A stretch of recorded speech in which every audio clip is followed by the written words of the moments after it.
ಅವರಿಗೆ.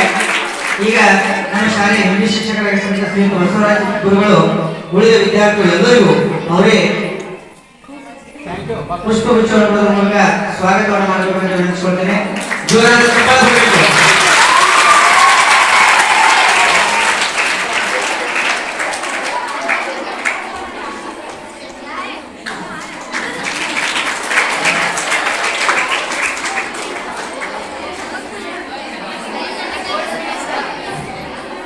ಮುಂದೆ ಮಾಡಿಸೋದು ವಿದ್ಯಾರ್ಥಿಗಳು ಕೂಡಿ ವಿದ್ಯಾರ್ಥಿ ಕಲ್ಪನಾ ಮತ್ತು ವಿಜಯ ರಾಠೋಡ್ ವೈಷ್ಣವಿ ಸೈನ್ಸ್ ಇರಲ್ಲ ರೀ.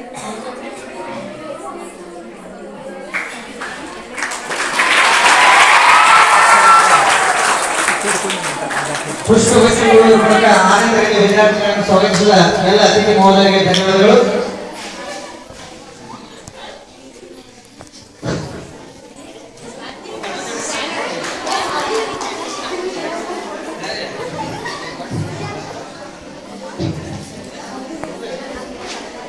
ಈಗ ನಮ್ಮ ಶಾಲೆಯ ಪ್ರಾಂಶುಪಾಲರಿಂದ ಅಧ್ಯಕ್ಷೀಯ ಭಾಷಣ.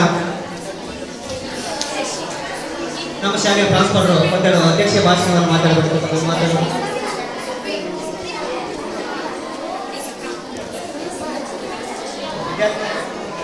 ವಿದ್ಯಾರ್ಥಿನಿಯರು ಈ ಕಾರ್ಯಕ್ರಮದ ಕುರಿತು ಯಾರು ಮಾತಾಡುತ್ತೀರಿ?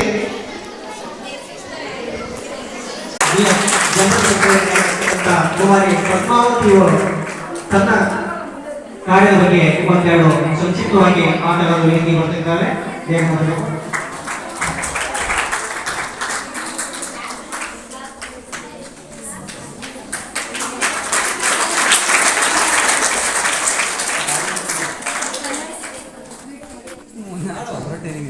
ಎಲ್ಲರಿಗೂ ಮಧ್ಯಾಹ್ನದ ಶುಭಾಶಯಗಳು.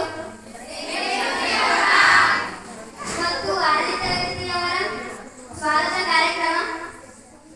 6ನೇ ತರಗತಿ ಅಂದ್ರೆ ಬಹಳ ಇಷ್ಟ. ಯಾಕಂದ್ರೆ ಅವರು ನಾ ಅಂತೆಲ್ಲ ಎಲ್ಲರೂ ಏನ್ ಹೇಳ್ತೀವಿ ಮಾತು ಕರೆಕ್ಟ್ ಆಗಿ ಕೇಳ್ತಾರ. ಮತ್ತು ಅವರಿಗೆ ವೆಲ್ಕಮ್ ಮಾಡ್ಕೊಳ್ಳುವಂತ ಒಂದು ಅವಕಾಶ ನಮ್ಗೆ ಸಿಕ್ಕಂದ್ರೆ ಬಹಳ ಖುಷಿ ಪಡ್ತೀನಿ.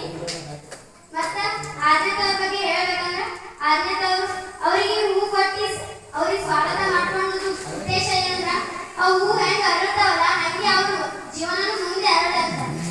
ಅದಕ್ಕೆ ಅವ್ರಿಗೆ ಏನು ಹೂ ಕೊಟ್ಟು ಅರ್ಪಣೆ ಮಾಡ್ಕೊಂಡಿದೀವಿ. ಮತ್ತ ಅವ್ರಿಗೆ ಆದ್ಯತೆ ಅವ್ರಿಗೆ